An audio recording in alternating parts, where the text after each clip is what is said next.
حضرت موسیٰ علیہ السلام سے ارشاد فرمایا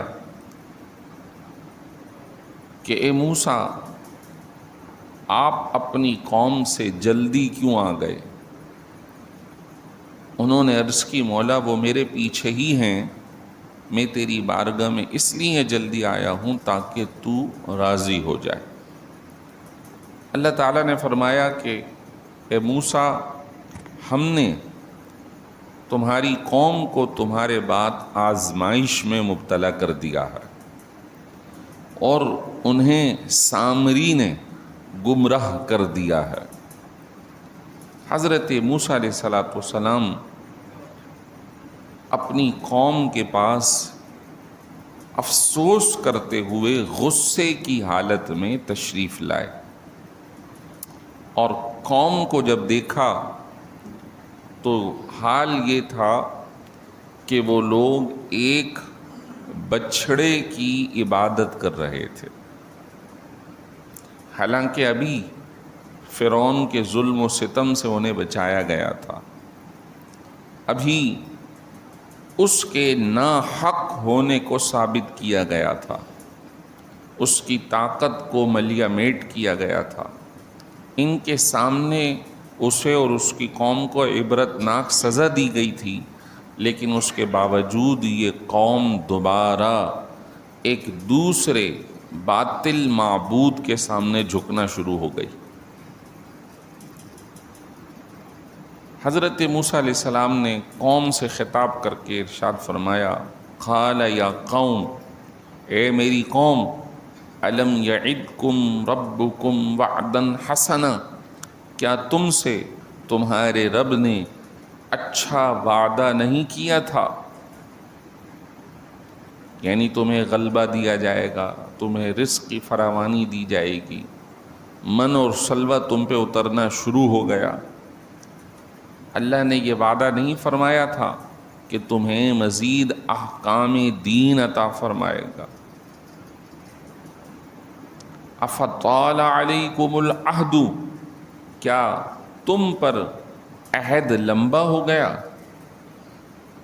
یعنی چند دنوں کی بات ہے، ابھی تم وہاں سے بچ کے باہر نکلے ہو اور میں کوہ طور پر گیا ہوں، اور کوہ طور پہ جانے کا جو وقت تھا وہ ٹوٹل پہلے 30 دن 1 ماہ کی بات ہوئی تھی، پھر 10 دن اور بڑھا دیے گئے 40 دن، اتنا کم عرصہ تھا، اور اتنے کم عرصے میں ہی وہ قوم پیچھے سے بہک گئی۔ ام اردتم ان یحل علیکم غضب من ربکم فاخلفتم موعدی، کیا تم یہ چاہتے ہو کہ تم پر تمہارے رب کا عذاب آ جائے، اسی وجہ سے تم نے میرے وعدے کی خلاف ورزی کر لی؟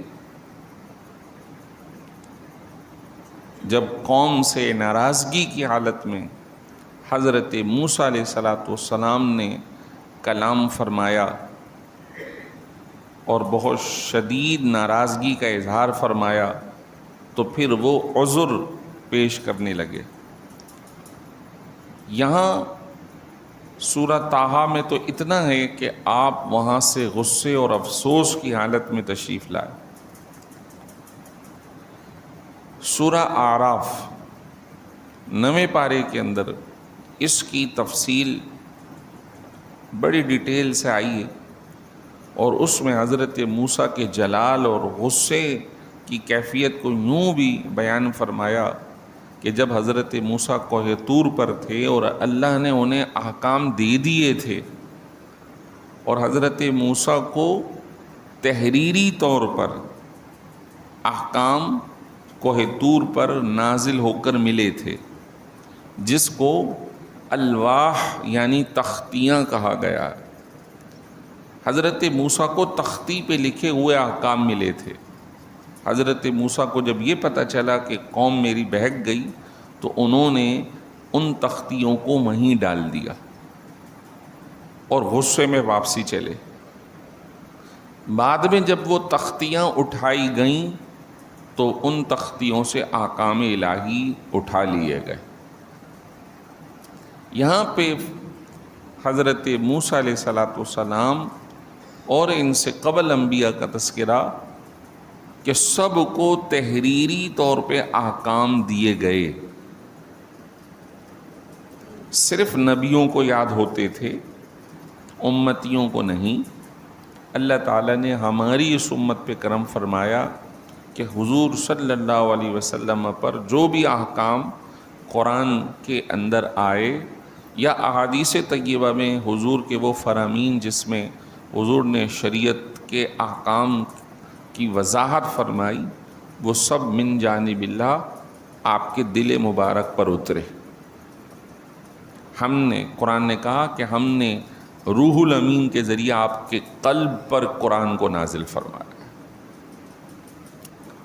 عربی زبان میں اتارا، تو اب وہ احکام الحمدللہ سینہ بسینہ چلے اور آج ہم تک موجود ہے۔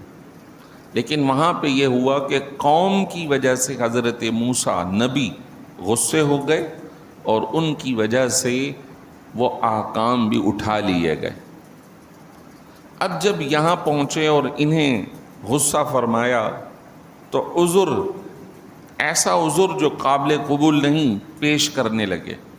قالوا ما اخلفنا موعدک بملکنا، انہوں نے کہا کہ ہم نے آپ کے وعدے کی خلاف ورزی از خود اپنی طاقت اور اپنی جان بوجھ کر نہیں کی، وَلَكِنَّا حُمِّلْنَا أَوْزَارًا مِّن زِینَةِ الْقَوْمِ، لیکن ہم پر فرعون کی قوم کے زیب و زینت کے زیورات لاد دیے گئے تھے، فَقَذَفْنَاهَا، تو ہم نے اسے پھینکا، فَكَذَلِكَ أَلْقَى السَّامِرِي، اسی طرح سامری نے پھینکا، فَأَخْرَجَ لَهُمْ عِجْلًا جَسَدًا لَهُ خُوَارٌ، تو پھر اس سامری نے ان لوگوں کے لیے ایک بچھڑا بنا دیا جس میں سے آواز بھی نکل رہی تھی۔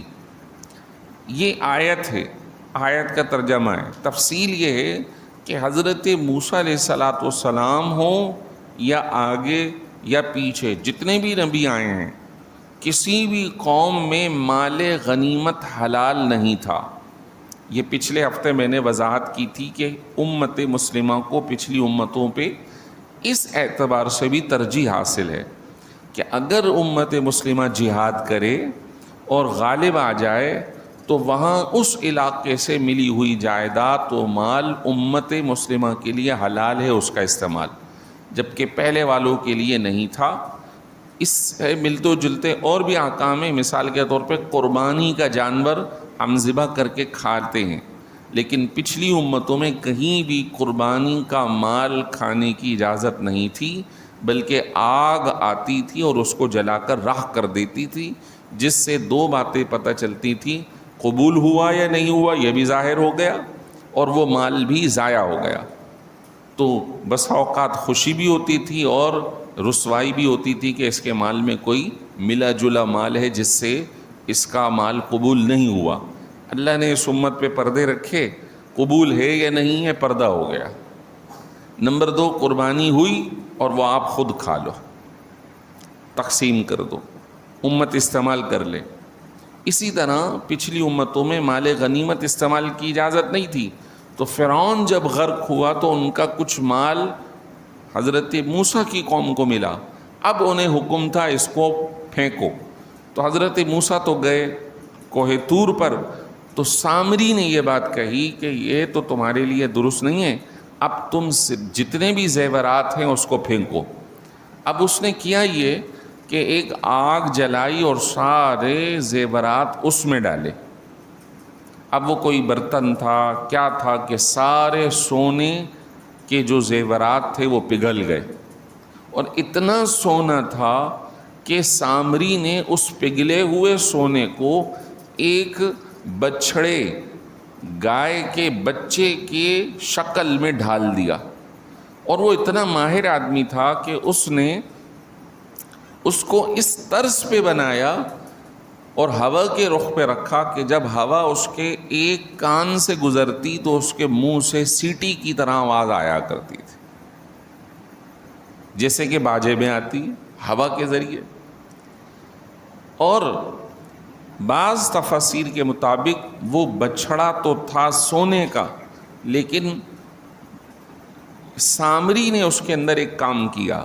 وہ کام یہ کیا کہ ایک جگہ سے اس نے مٹی اٹھائی تھی، جو مٹی اٹھا کر اس نے اس بچھڑے کے منہ میں ڈالی تو وہ بچھڑا زندہ ہو گیا اور بولنے لگا.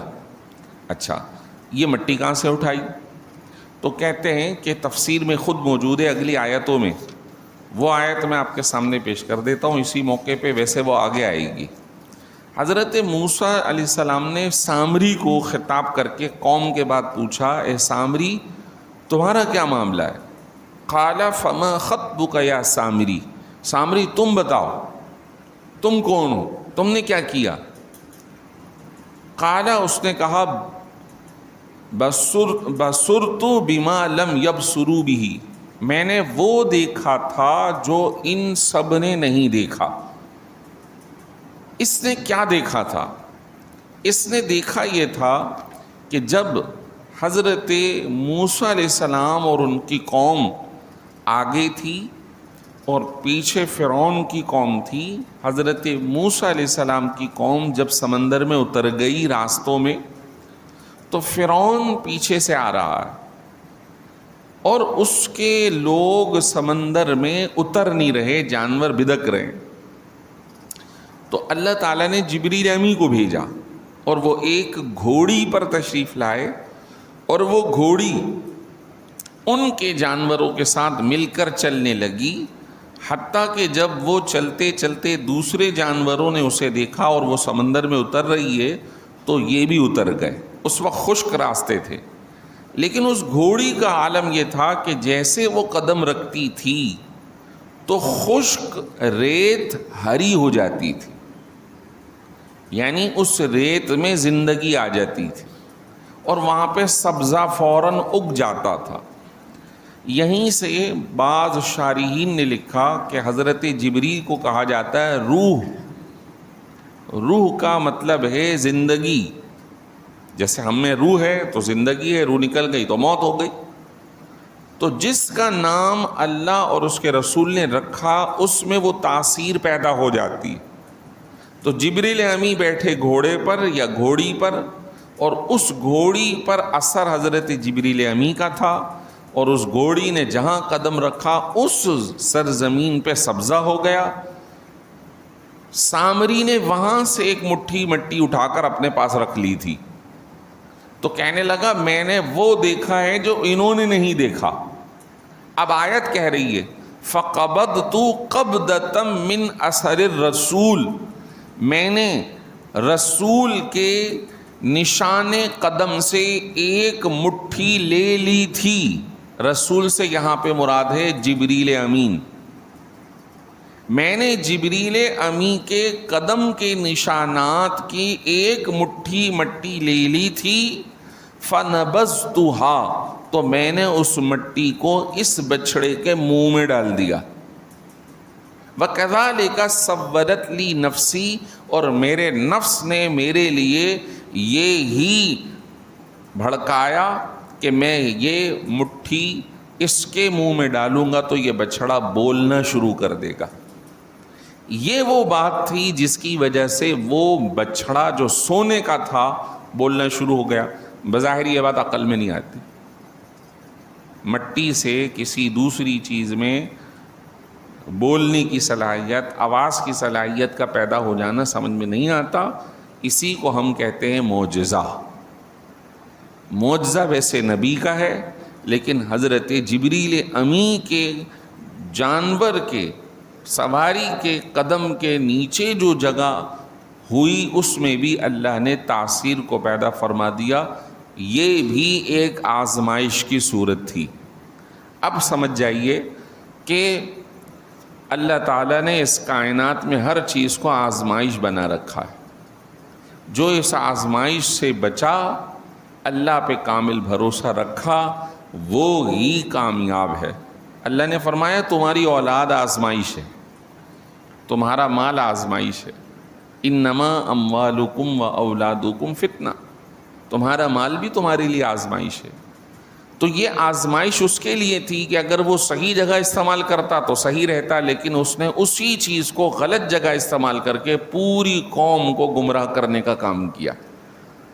یہی کچھ ہمارے پاس جو اللہ کی نعمتیں ہیں، ہم اگر چاہیں تو اسے درست جگہ استعمال کریں اور اللہ کی رضا چاہیں، اور اگر ہم چاہیں تو اسی صحت کو، اسی مال کو، اسی جائیداد کو اللہ کی نافرمانی میں خرچ کریں، اور پھر جس طرح سامری اللہ کے عذاب کا سبب بنا، اپنے لیے بھی دوسروں کے لیے بھی، ہمارے لیے بھی یہی ہوگا۔ نعوذ باللہ من ذالک۔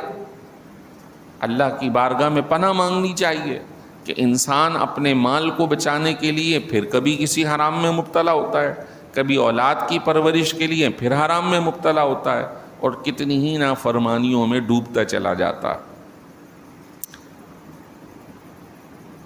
فقالو، اور اس سے بڑھ کر اس نے جو بات لوگوں کو بھڑکانے کے لیے کہی وہ یہ تھی، فقالو، انہوں نے کہا، ھذا الہکم و الہ موسیٰ، یعنی سامری نے لوگوں کو ورغلانے کے لیے خطاب بھی کیا اور کہا، سنو، یہ تمہارا بھی خدا ہے اور موسیٰ کا بھی ہے۔ فنسیا، موسیٰ اسے بھول کر چلے گئے، نعوذ باللہ من ذالک۔ تو ایسے لوگ ہوتے ہیں جو چرب زبان ہوتے ہیں، جو اپنی چرب زبانی سے لوگوں کو ڈائیورٹ کرتے ہیں، ایک جگہ سے دوسری طرف ان کے ذہن کو منتقل کرتے ہیں، اور پھر قوم غلطی میں مبتلا ہو جاتی ہے۔ تو اس بندے کو قوم کا بھی اور اپنا بھی سب کا عذاب ہوگا۔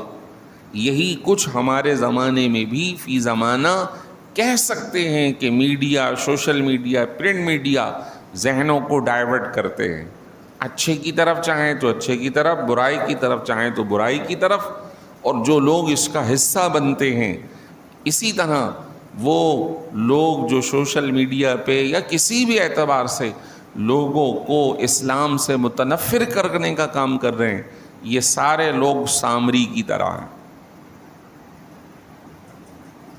حضرت موسیٰ علیہ السلام نے جب ان کی بات سنی، اللہ تبارک و تعالی نے آیت نازل فرمائی، افلا یرون الا یرجع الیہم قولا، کیا یہ لوگ اتنی بھی عقل نہیں رکھتے کہ اس بچڑے کو دیکھیں کہ یہ تو ان کے سوال کا جواب بھی نہیں دے سکتا،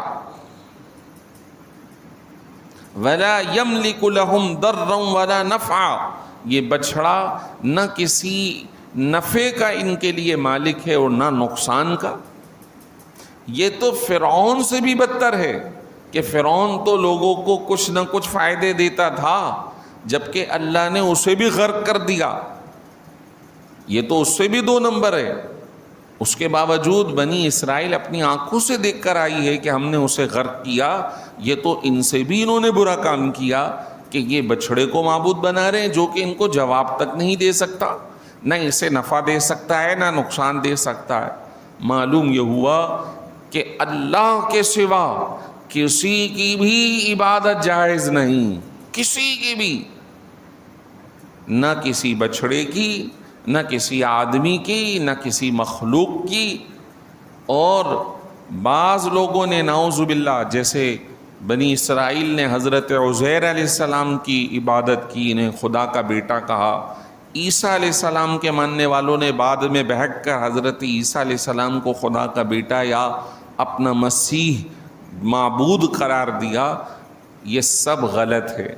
امت مسلمہ الحمدللہ اس سے پاک ہے۔ کوئی بھی مسلمان کسی بھی نبی کی، نہ اپنے نبی نہ غیر اللہ کی، کسی کی بھی عبادت نہیں کرتے۔